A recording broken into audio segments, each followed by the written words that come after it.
स्वागत है आपका। मैं मनोज सिंह तोमर बेटा भारतीय राज व्यवस्था की क्लास में आपका स्वागत करता हूं।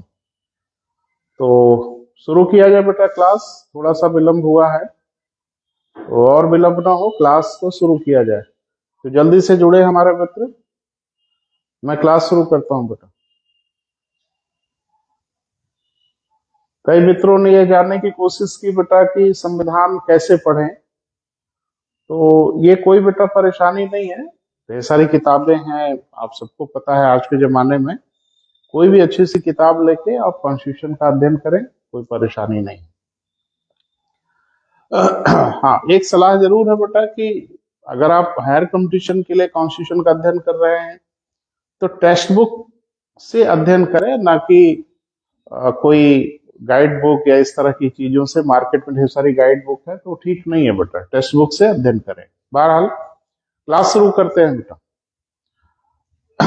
जैसे क्लास ओवर होगी मैं इस वीडियो को अपलोड कर दूंगा बेटा यूट्यूब चैनल पे। बहरहाल हम लोग बेटा बात कर रहे थे राज व्यवस्था पे।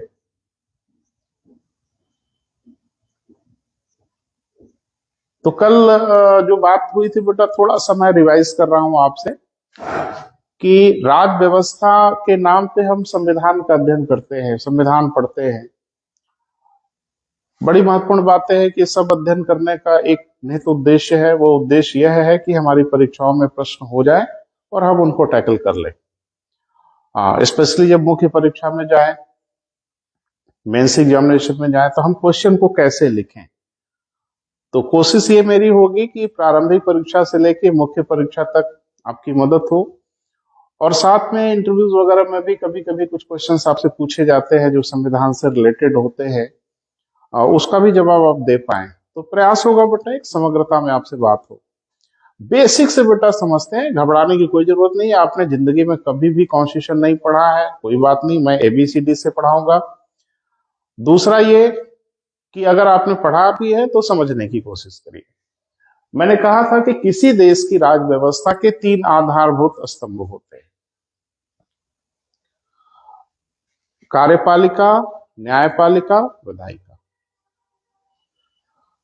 कल मैंने आपसे बात किया था लाइव क्लास में कि लोकतांत्रिक व्यवस्थाएं जो होती हैं, क्योंकि पूरी दुनिया में हर जगह डेमोक्रेसी नहीं हो, चाहे डेमोक्रेसी हो चाहे डेमोक्रेसी न हो, किसी देश की राज व्यवस्था में 3 आधारभूत स्तंभ तो होंगे ही, और इसी पे पूरे उस देश की राज व्यवस्था टिकी होती है। यानी पिलर समझ लें आप।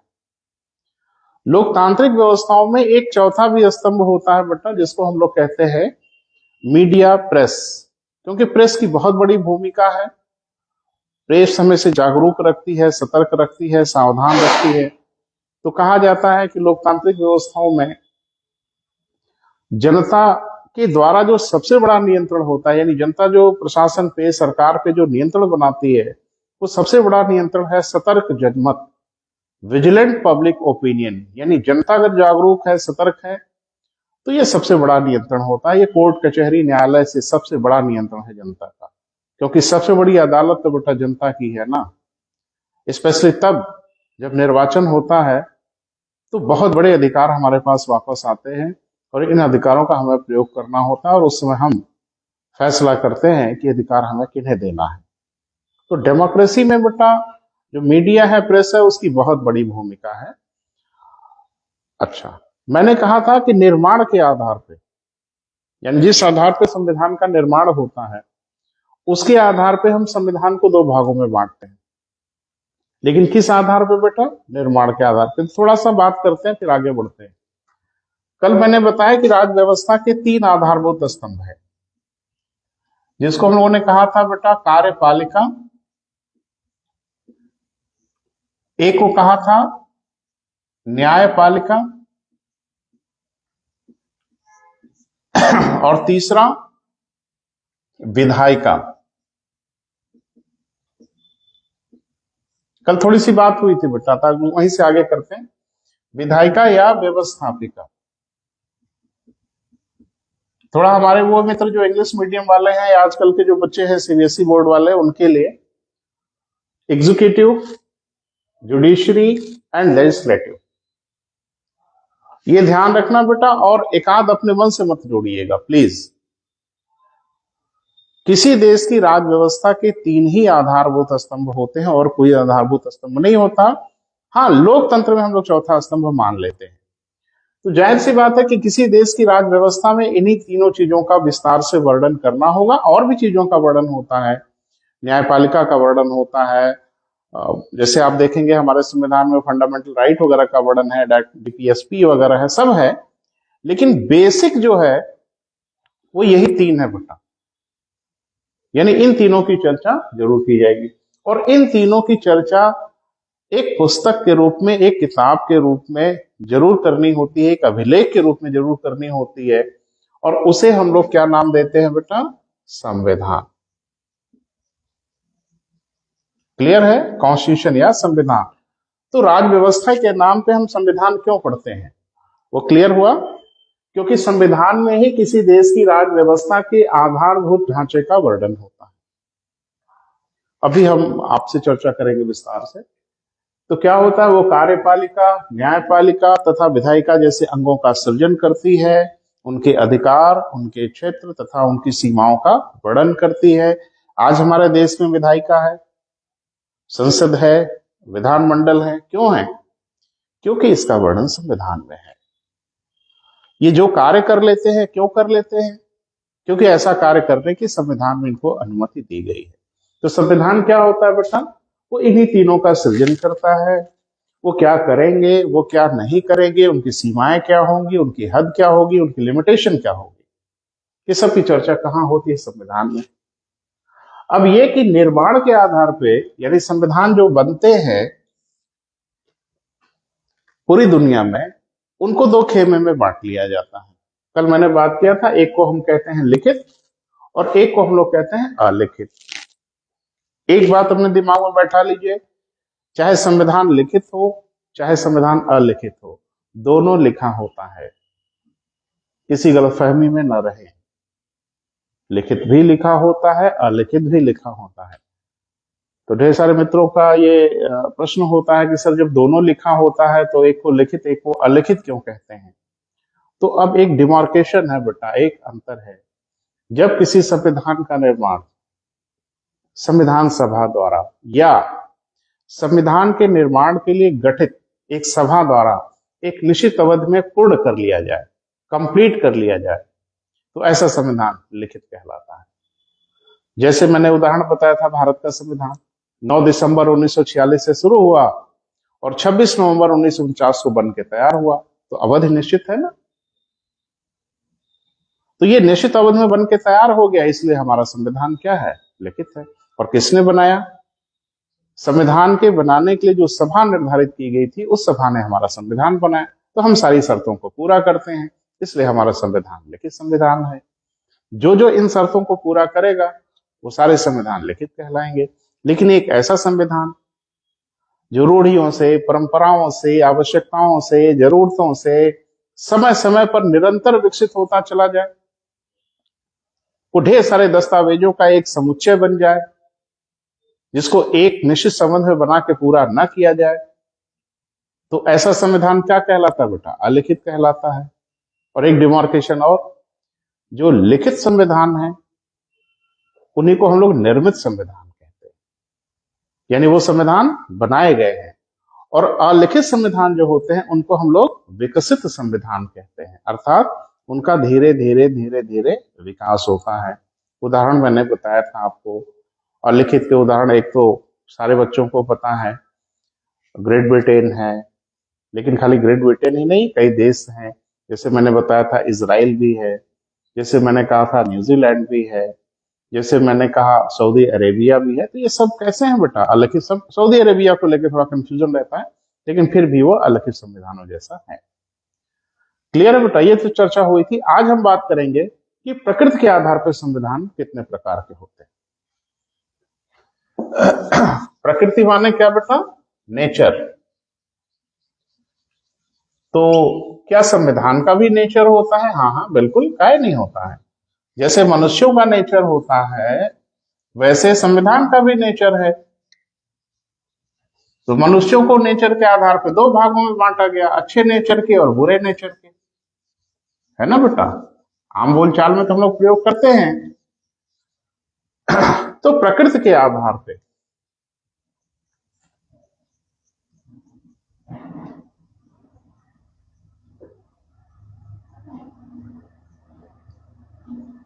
प्रकृति के आधार पर, on the basis of nature के आधार पे, फिर हम लोग संविधान को दो भागों में बांटते हैं। यानी पूरी दुनिया के जो भी संविधान होंगे वो नेचर के आधार पे दो ही प्रकार के होंगे। अब थोड़ा सा बेटा इस पे हम लोग बात करनी पड़ेगी। जैसे मनुष्यों के नेचर के हिसाब से हम लोग कहते हैं ना कि इनका नेचर अच्छा है, इनका नेचर बुरा है। तो जिनका नेचर हम लोग खराब कहते हैं या कहते हैं ये खराब व्यक्ति हैं, क्या उनके अंदर कुछ अच्छाई नहीं होती? होती है। लेकिन फिर भी उनको बुरा आदमी क्यों कहते हैं? क्योंकि बुराई कुछ ज्यादा होगी। किसी आदमी को हम लोग कहते हैं कि इनका नेचर बड़ा अच्छा है, क्या उनके अंदर कुछ बुराई नहीं होगी? जरूर होगी। तो जब हम एक स्केल बनाते हैं, जैसे मान लें मनुष्यों के नेचर को लेकर हम स्केल बना दें और कह दें कि गुड एंड बैड, तो हम किसी आदमी को बैड कह सकते हैं और किसी आदमी को गुड कह सकते हैं। लेकिन जिस आदमी को हम बुरा कहें, क्या वो आदमी एकदम से बुरा होता? नहीं, उसके अंदर भी कुछ अच्छाई होती। तो वास्तव में ये स्केल है बेटा, ये स्केल का मध्य भाग है। अगर स्केल का झुकाव इसके इधर हुआ तो हम बुरा आदमी कह देते हैं, लेकिन आप देख रहे हो उसके अंदर अच्छाई भी कुछ है।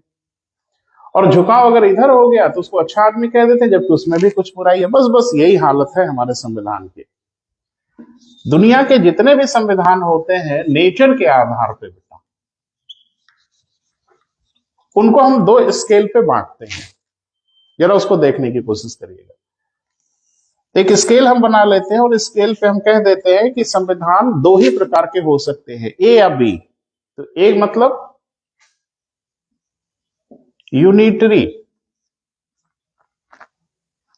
और बी माने फेडरल।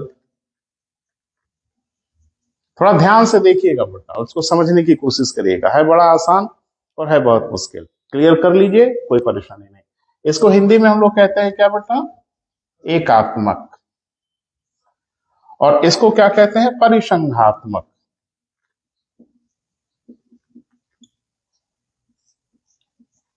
पूरी दुनिया के जितने भी संविधान होते हैं वो इन्हीं या किसी देश की जो राज व्यवस्था होती है वो इन्हीं दो में से कोई ना कोई होती है। एक बात कि अगर मान लें यह स्केल है तो एक स्केल का पैमाने का यह चरम पॉइंट है, अंतिम बिंदु है, जिसको हम लोगों ने क्या कहा? फेडरल। और ये क्या है? यूनिटरी, एकात्मक। कोई भी देश यहां और यहां नहीं होता, अर्थात इस जगह पे और इस जगह पे नहीं होता। हर देश इस स्केल के बीच में ही होता है। अर्थात कोई भी राष्ट्र पूरी तरह से परिसंघात्मक नहीं होता, हो भी नहीं सकता। अभी हम सबका परिचय करा रहे हैं। और कोई देश पूरी तरह से एकात्मक नहीं हो सकता। लेकिन हम देश की व्यवस्थाओं को जरूर बांट लेते हैं कि ये संघात्मक है, ये एकात्मक है। क्यों? अगर झुकाव इधर की ओर ज्यादा है, ये लक्षण अगर ज्यादा दिख रहे हैं तो हम परिसंघात्मक कह देंगे। यह लक्षण अगर ज्यादा दिख रहे हैं तो हम उसे एकात्मक कह देंगे। लेकिन ध्यान रखना, एक आइडियल जो एकात्मक व्यवस्था है वो नहीं हो सकती, संभव ही नहीं है। और एक आइडियल जो फेडरल हो सकता है वो भी नहीं हो सकता। तो क्या है बेटा, ये जरा समझने की कोशिश करेंगे। तो ये क्लियर हुआ बेटा? यानी नेचर के आधार पे जो दुनिया के संविधान हैं वो दो भागों में विभाजित है। एक को हम लोग कहेंगे क्या बेटा? एकात्मक। और एक को कहेंगे संघात्मक। पहले इसको क्लियर कर लेते हैं, फिर हम लोग भारत की ओर आएंगे और विस्तार से भारत की चर्चा कर लेंगे। थोड़ा इसको समझिए। जब हम किसी देश के संविधान को एकात्मक कहते हैं तो इसका क्या अभिप्राय होता है? यानी किसी देश की व्यवस्था अगर एकात्मक है तो उसका अभिप्राय क्या है? थोड़ा उसको समझना। मोटी मोटी पहचान बता रहा हूं। जब किसी देश में सिर्फ एक सरकार हो, और वो केंद्र की सरकार हो,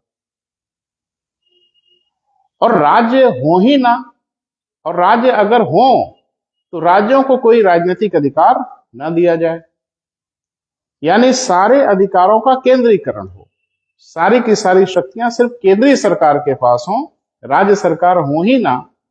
तो ऐसी जो संवैधानिक व्यवस्था बनाई जाती है बेटा, उनको हम लोग क्या कहते हैं? एकात्मा। मोटा मोटा पहचान है, उस देश में सिर्फ और सिर्फ एक सरकारें ही होती हैं।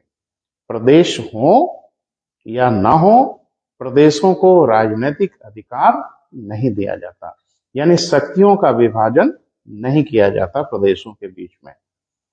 ऐसी राज व्यवस्था जहां बनाई जाती है, जिन देशों में बनाई जाती है, उन्हें हम लोग क्या कहते हैं बेटा? एकात्मक कहते हैं। अब उदाहरण भी जरा सा नोट कर ले, अगर पेन वेन हो तो नोट करते चलिएगा। मैंने कहा ब्रिटेन, इसका बहुत ही सुंदर उदाहरण है। क्लियर है बेटा? ब्रिटेन किस प्रकार का संविधान है? नेचर के आधार पर एकात्मा, क्योंकि वहां एक ही सरकार होती है जो लंदन की सरकार है। ऐसा नहीं है बेटा कि वहां प्रदेश नहीं है, प्रदेश हैं, लेकिन प्रदेशों में राजनीतिक अधिकार नहीं दिए गए। जैसे आपने कभी पढ़ा होगा तो वहां इंग्लैंड है, स्कॉटलैंड है, साउथ वेल्स है, उत्तरी आयरलैंड है, प्रदेश तो है ही है, लेकिन उनको हम राजनीतिक अधिकार नहीं दिए, सबके लिए सिर्फ एक सरकार। इसलिए वहां हम लोग बोलते हैं कि उस देश की जो शासन व्यवस्था है या उस देश की संवैधानिक व्यवस्था है, वो कैसी है बेटा? एकात्मक। क्लियर हुआ? अच्छा, अब देखिए जरा संघात्मक व्यवस्थाओं के क्या लक्षण है। तो संघात्मक व्यवस्था की पहली पहचान यह है बेटा कि केंद्र और राज्य के बीच में शक्तियों का स्पष्ट विभाजन होगा। राज्यों को स्पष्ट राजनीतिक अधिकार मिलेगा और अपने अपने अधिकार क्षेत्र में सभी सर्वोच्च होते हैं। क्लियर है बेटा? फिर से सुने। संघात्मक व्यवस्थाओं में, दुनिया की जितनी संघात्मक व्यवस्थाएं हैं, उन संघात्मक व्यवस्थाओं में शक्तियों का संघ व राज्य के बीच में स्पष्ट विभाजन किया जाता है। क्लियर है?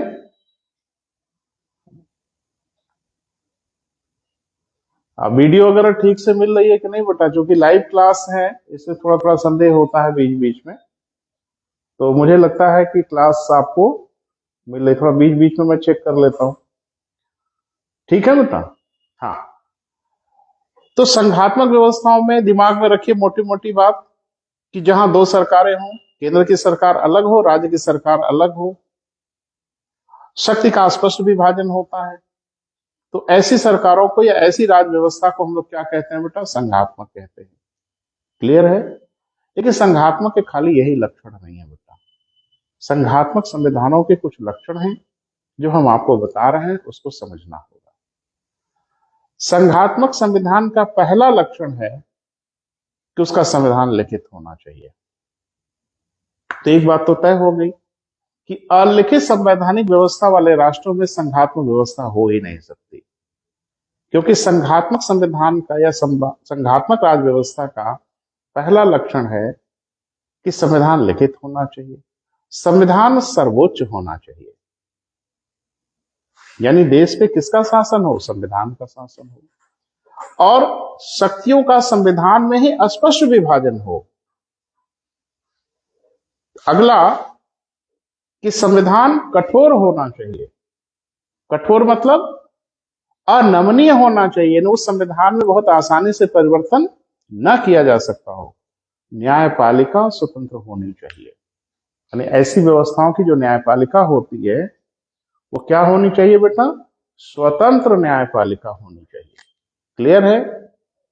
साथ में नागरिकता दोहरी होनी चाहिए, सिटीजनशिप डबल होनी चाहिए। तो फिर से जरा सुने और नोट करिएगा अगर आपके पास कॉपी पेन हो तो। संघात्मक संविधान की जो विशेषताएं हैं बेटा, वो जरा ध्यान से सुने। पहली विशेषता यह है कि संविधान लिखित होना चाहिए।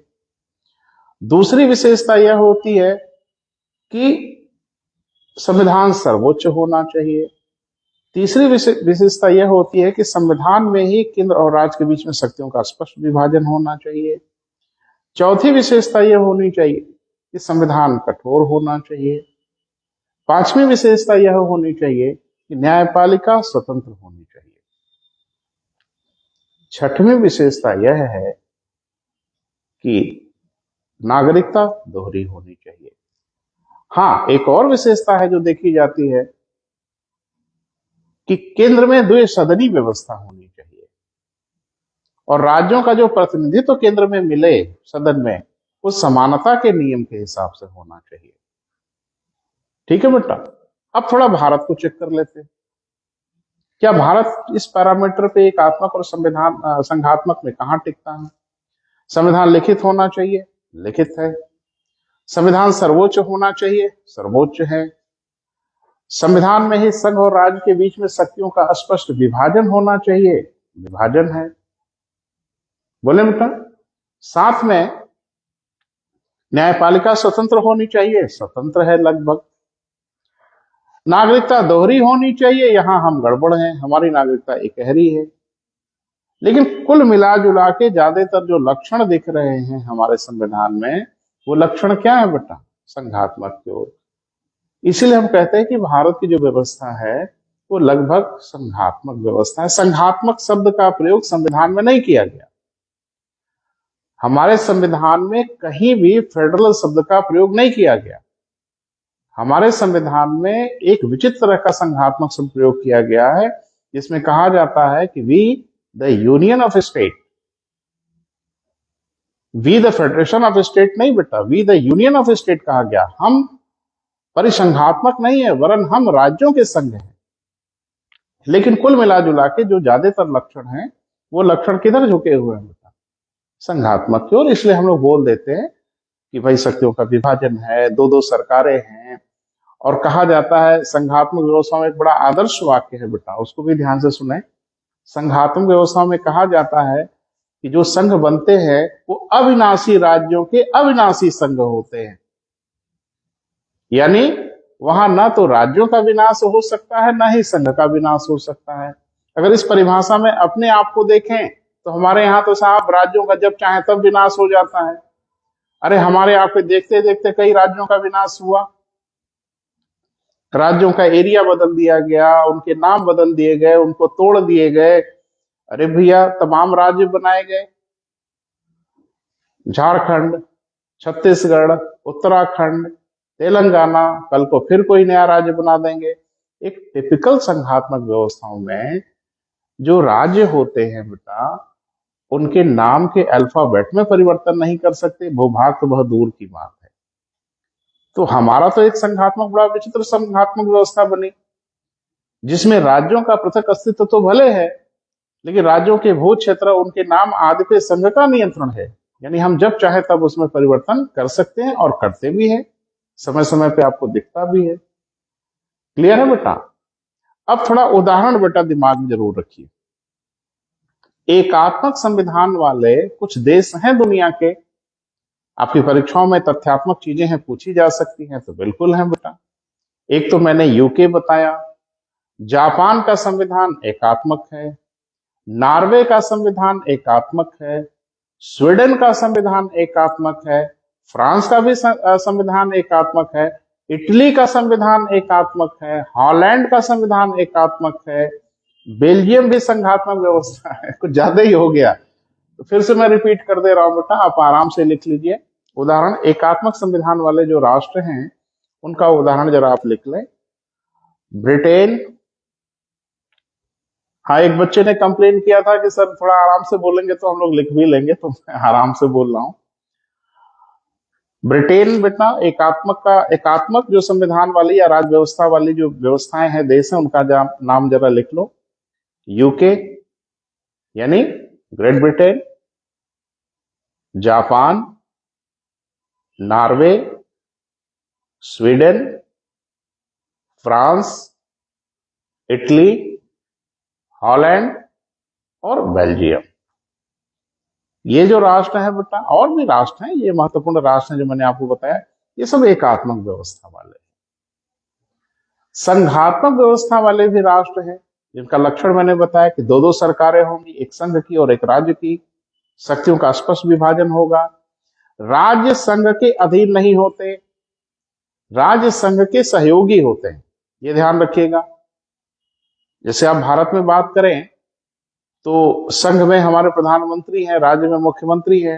तो प्रधानमंत्री मुख्यमंत्री के कोई अधिकारी थोड़ा ही है। प्रधानमंत्री किसी मुख्यमंत्री को आदेश थोड़ा ही दे सकते हैं, और दे सकते हैं तो दे के दिखाएं। पश्चिम बंगाल में तकलीफ हो जाएगी। ये सब सहयोगी हैं बेटा, कोई वरिष्ठ और अधीनस्थ वाला यहां मामला नहीं होता संघात्मक व्यवस्थाओं में। क्लियर हो रहा है? अब इसका भी उदाहरण नोट कर लीजिए, संघात्मक व्यवस्था के उदाहरण। यूएसए बहुत सुंदर उदाहरण है संघात्मक व्यवस्था का। यूएसए, कनाडा बहुत सुंदर उदाहरण है। ब्राजील संघात्मक व्यवस्था का उदाहरण है। अर्जेंटीना, वो दक्षिण अमेरिका के राष्ट्र हैं, फुटबॉल प्रेमी राष्ट्र हैं अर्जेंटीना, ये भी संघात्मक व्यवस्था का उदाहरण है। अभी आपके पड़ोस में भी एक देश अभी बना, नेपाल, ये भी संघात्मक व्यवस्था है। हमारे पट्टीदार पाकिस्तान, संघात्मक व्यवस्था है। रशिया, आज का जो रशिया है, यह भी संघात्मक व्यवस्था वाला राष्ट्र है। ये तो तथ्यात्मक चीजें हैं बेटा, दिमाग में रखना होगा आपको, कभी अगर पूछे तो आपको बताना होगा। क्लियर हुआ बेटा? अब परिचय भी हो गया। निर्माण के आधार पे दो भागों में बांटा, लिखित अलिखित। नेचर के आधार पे दो भागों में बांटा, एकात्मक और संघात्मक। तो अब हम लोग बढ़ेंगे बेटा भारत के संविधान पर। तो आज थोड़ी सी शुरुआत आपसे करते हैं कि भारत का संविधान कैसे बना, कब बना, किन परिस्थितियों में बना। थोड़ा सा इस पे बात बेटा आपसे मैं कर लेता हूं आज। एक बात तो ध्यान रखना कि भारत का संविधान विकसित संविधान नहीं है। भारत का संविधान कैसा संविधान है बेटा? निर्मित संविधान है। और निर्मित संविधान अगर है तो भारत का संविधान क्या है बेटा? लिखित संविधान है। किसी को भी पता है कि भारत का संविधान कैसा है बेटा? लिखित संविधान है। तो अभी तो संविधान का एक छोटा सा परिचय हुआ बेटा, मैं 2 मिनट में ब्रीफ कर दूं आपको कि संविधान क्या होता है बेटा किसी देश का। तो संविधान किसी देश की राज व्यवस्था के उस आधारभूत ढांचे का वर्णन करता है जिससे वह देश शासित होता है। क्लियर है? वह कार्यपालिका, न्यायपालिका, विधायिका जैसे अंगों का सृजन करता है, उनके अधिकार, उनके क्षेत्र तथा सीमाओं का वर्णन करता है। और संविधान किसी देश का एक गतिशील दस्तावेज होता है, यानी उसे बदलते समय के सापेक्ष बदलते रहना चाहिए। काफी चर्चा हो गई बेटा कल से आज तक बात करें। अब हम लोग आते हैं भारत के संविधान। भारत का संविधान, और यही आपको बड़े विस्तार से पढ़ना भी है। एक्चुअल में जो भारत का संविधान है उस पर थोड़ा सा नजर रखिए। अंग्रेजों के आने के पहले भारत में राजतंत्र की व्यवस्था थी, यानी यहां राजाओं का शासन होता था। राजाओं के शासन में विधि या कानून या संसद जैसी चीजों का सर्वथा अभाव था। तो भारतीयों ने कभी ये सब चीज तो देखा ही नहीं। भारत में जब अंग्रेजों का शासन हुआ, यानी ईस्ट इंडिया कंपनी जो भारत में आई और उसने भारत में अपना शासन स्थापित किया, तो ईस्ट इंडिया कंपनी के शासन काल में धीरे धीरे धीरे धीरे जैसे जैसे हम आगे की ओर बढ़े, वैसे वैसे कुछ चीजों का बीजांकुरण हुआ। कुछ चीजें भारतीयों ने देखा और पहली बार देखा, जैसे विधि क्या होती है, कानून क्या होता है, ये सब चीजें हमने महसूस किया। तो एक बात होता है बेटा कि हम भारतीयों ने अगर कोई विधिक व्यवस्था देखी, टूटी फूटी टेढ़ी मेढ़ी जो भी हो, वो हम लोगों ने अंग्रेजों का शासन ही देखा। क्योंकि इसके अलावा हमारे पास था क्या जो हम देखते? राजतंत्र में ऐसी कोई व्यवस्था तो थी नहीं जो हम देखते, महसूस करते या उसमें हम जीते। तो विधि के अधीन जो हम लोगों ने जीना शुरू किया वो तो अंग्रेजों के शासन काल में। उन्होंने अच्छी बुरी जो भी विधियां बनाई उनका पालन हमें करना पड़ा कुछ चीजों पे। तो थोड़ा उस संदर्भ में बेटा देखने की आवश्यकता है। मैंने बार बार कहा कि भारत का संविधान कोई विकसित संविधान नहीं है, भारत का संविधान निर्मित संविधान है। लेकिन हमारे संविधान पे कुछ बातों का स्पष्ट या अस्पष्ट प्रभाव पड़ा, और प्रभाव उनका पड़ा जिन लोगों ने हमारे ऊपर शासन किया। तो थोड़ा सा ये देखते हैं बेटा कि हमारे संविधान पे प्रभाव क्या पड़ा। तो एक डायग्राम के माध्यम से मैं आपको बताने की कोशिश कर रहा हूं और आप समझने का प्रयास करिए। भारत के संविधान पे जो प्रभाव पड़ा बेटा, वो चाहे प्रत्यक्ष पड़ा हो चाहे अप्रत्यक्ष पड़ा हो, वो प्रभाव को हम लोग थोड़ा डिमार्केट करते हैं, थोड़ा समझते हैं कि जो प्रभाव पड़ा उसको हम लोग दो भागों में बांट लेते हैं। एक हम लोग कहते हैं वैचारिक प्रभाव। वैचारिक माने किसी के विचारों का प्रभाव, और एक को हम लोग क्या कहते हैं बेटा, संवैधानिक प्रभाव। तो थोड़ा सा इसको देखने की कोशिश करिए बेटा। वैचारिक प्रभाव मतलब क्या हमारे संविधान पे किसी के विचारों का प्रभाव पड़ा? तो जवाब है जी। हमारे संविधान पर आज नेटवर्क वगैरह बेटा ठीक नहीं चल रहा है, कुछ बीच बीच में तकलीफ हो रही है। हमारे संविधान पर महात्मा गांधी के विचारों का बड़ा स्पष्ट प्रभाव पड़ा। मुख्य रूप से हमारे संविधान का जो भाग 4 है, जिसको हम लोग डीपीएसपी कहते हैं, directive principle of state policy, उस पर महात्मा गांधी के विचारों का बहुत स्पष्ट प्रभाव पड़ा। क्लियर है बेटा? तो ये तो क्लियर हो गया कि हमारे संविधान पे किसी के विचारों का भी प्रभाव पड़ा। हाँ, अगर आप देखें तो कहीं न कहीं अंबेडकर जैसे, बी आर अंबेडकर जैसे लोगों के भी विचारों का प्रभाव पड़ा, लेकिन बड़ा स्पष्ट जो प्रभाव हमारे संविधान पे दिखता है बेटा, वो दिखता है किसका? वो दिखता है महात्मा गांधी के विचारों का प्रभाव। क्लियर है? और खास करके भाग 4 में दिखता है।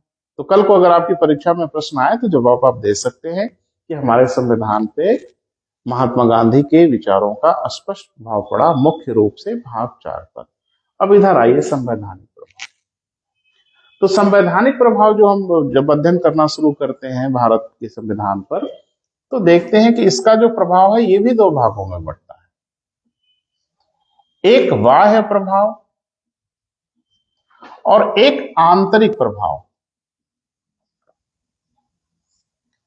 तो बाह्य प्रभाव से क्या मतलब था बेटा? बाह्य प्रभाव से यह मतलब था कि जब हम लोग अपना संविधान बना रहे थे, उस समय दुनिया के कई देश संवैधानिक आधार पर चल भी रहे थे, उनके यहां संविधान था भी। तो जाहिर सी बात है कि उनके संविधानों का हमारे संविधान पे असर हुआ। जो आप लोग पढ़ते हो कि हमने दुनिया के इन देशों से ये लिया, हम विस्तार से बात करेंगे बेटा, लेकिन अभी इसी विषय पे ध्यान केंद्रित करें। आंतरिक प्रभाव से क्या अभिप्राय था? तो आंतरिक प्रभाव से यह अभिप्राय था कि जो हमारे संविधान पे अंग्रेजों के लंबे शासन के समय तरह तरह के नियम और अधिनियम आते गए, क्या उनका भी हमारे संविधान पे प्रभाव है? तो जवाब है जी, है। तो इसलिए आंतरिक प्रभाव में हम क्या अध्ययन करते हैं बेटा? अंग्रेजों का जो लंबा शासन था उसका प्रभाव पड़ा। तो इसको भी हम लोग दो भागों में बांट लेते हैं। पहला, कंपनी के शासन का प्रभाव।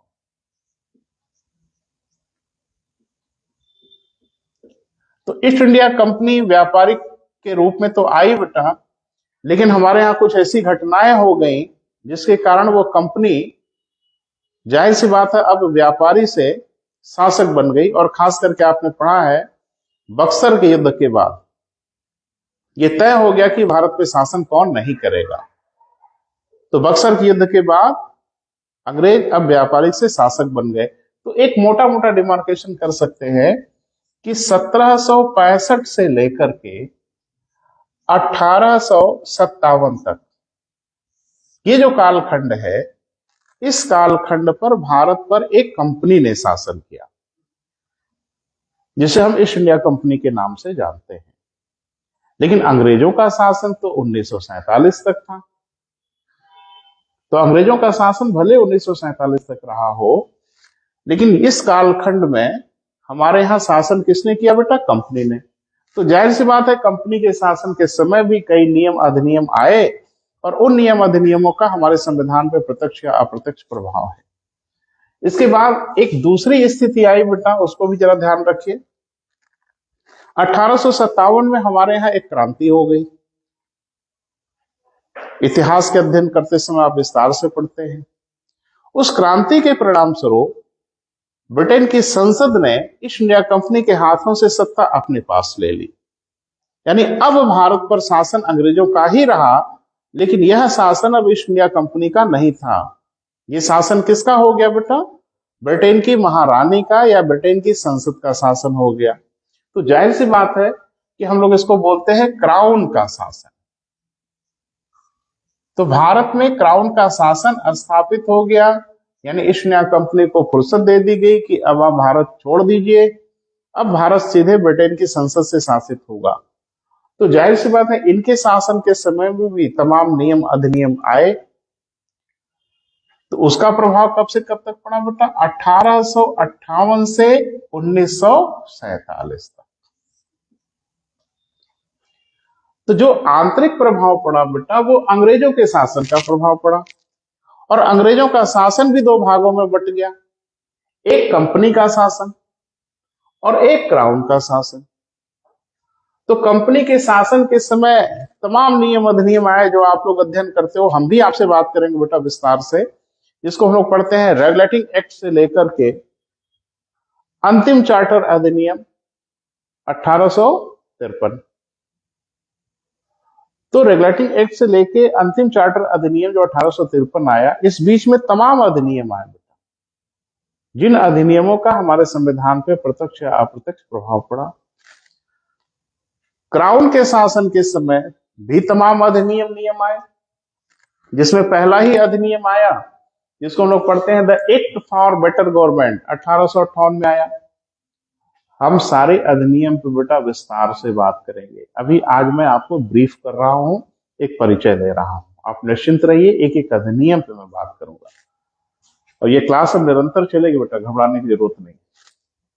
तो 1858 से लेके 1947 के बीच में तमाम अधिनियम आए। उन अधिनियमों का प्रभाव हमारे संविधान पे पड़ा, और अंतिम अधिनियम जो आया वो अधिनियम था भारत स्वतंत्रता अधिनियम 1947, जिससे कि भारत स्वतंत्र हुआ। तो हमारे संविधान पे जो प्रभाव पड़े बेटा मोटा मोटा, उसका अध्ययन बहुत आवश्यक है, इसलिए कि हम अपने संविधान को समझें और इसलिए भी कि हम परीक्षाओं में पूछे गए प्रश्नों का जवाब भी दे पाए, आंसर कर पाए। क्लियर है बेटा? तो फिर से देखें, जो हमारा संविधान है उस पे वैचारिक प्रभाव और संवैधानिक प्रभाव। मैंने बताया वैचारिक प्रभाव महात्मा गांधी के विचारों का प्रभाव पड़ा अधिक। संवैधानिक प्रभाव अगर देखें तो बाह्य प्रभाव पड़ा। बाह्य प्रभाव का मतलब विश्व के विभिन्न देशों से हमने कुछ संवैधानिक प्रावधान ग्रहण किए अपने संविधान में, उसका भी असर पड़ा। आंतरिक प्रभाव अंग्रेजों का शासन जो 1765 से लेकर 1947 तक चला, लेकिन यह शासन दो भागों में बट गया। एक वह कालखंड जिसपे भारत पे अंग्रेजों का ही शासन था, लेकिन वो कंपनी के रूप में था, और पूरी दुनिया में कहीं दूसरा उदाहरण भी देखने को नहीं मिला कि किसी देश पर एक कंपनी शासन करे। किसी देश पे कोई देश शासन किया, किसी देश पे किसी राजा ने कब्जा किया, ये सब तो समझ में आया, लेकिन किसी देश पर एक कंपनी का शासन हो जाए, ये तो भारत में समझ में आया। तो 1765 से लेकर 1857 तक भारत पर एक कंपनी का शासन था। व्यापारिक कंपनी थी, निजी कंपनी थी। तो जाहिर सी बात है उसके शासन में क्या क्या गुल खिला होगा ये तो आइडिया लग ही रहा है, क्योंकि निजी लोग जब कहीं शासन करेंगे तो उनका एटीट्यूड क्या होगा। लेकिन बड़ी मजेदार बात है कि 1858 से लेकर 1947 तक जो भारत पर शासन हुआ वो कंपनी का शासन नहीं था, अंग्रेजों का शासन था, लेकिन वो कंपनी का शासन नहीं था, वरन वह शासन किसका था? वो शासन था क्राउन का, यानी ब्रिटेन की संसद का। और जाहिर सी बात है कि अब जो नियम अधिनियम आए वो ब्रिटेन की संसद ने सीधे भारत के लिए बनाया। क्लियर है बेटा? अब हम बारी बारी से बेटा आपसे चर्चा करेंगे कि कंपनी के शासन के समय कौन कौन अधिनियम आए, क्राउन के शासन के समय कौन कौन अधिनियम आए, और उन अधिनियमों का हमारे संविधान पे क्या क्या प्रभाव दिखता है। और हमारे संविधान पे सबसे अधिक प्रभाव, अगर आपने कभी संविधान पढ़ा होगा तो इस इलाके का दिखता है, क्योंकि क्राउन के शासन के समय ही तो 1935 का भारत शासन अधिनियम आया, और आज का हमारा संविधान 70% से अधिक अकेले 1935 का भारत शासन अधिनियम है। तो इन सब का बेटा एक सिस्टम से हम लोगों को अध्ययन करना ही होगा। तो मुझे लगता है कि आज हमने एक प्रयास किया कि हमारे संविधान पे जो प्रभाव पड़े हैं प्रत्यक्ष अथवा अप्रत्यक्ष, उनके बारे में आपका एक नजरिया विकसित हो। तो जैसा भी होगा बेटा जरूर कमेंट करिएगा, अपनी राय दीजिएगा। हम अपनी बात यही समाप्त करते हैं। कल फिर इसी वक्त आपसे मुलाकात होगी और आपका सहर्ष स्वागत है बेटा। बिल्कुल। Thank you so much.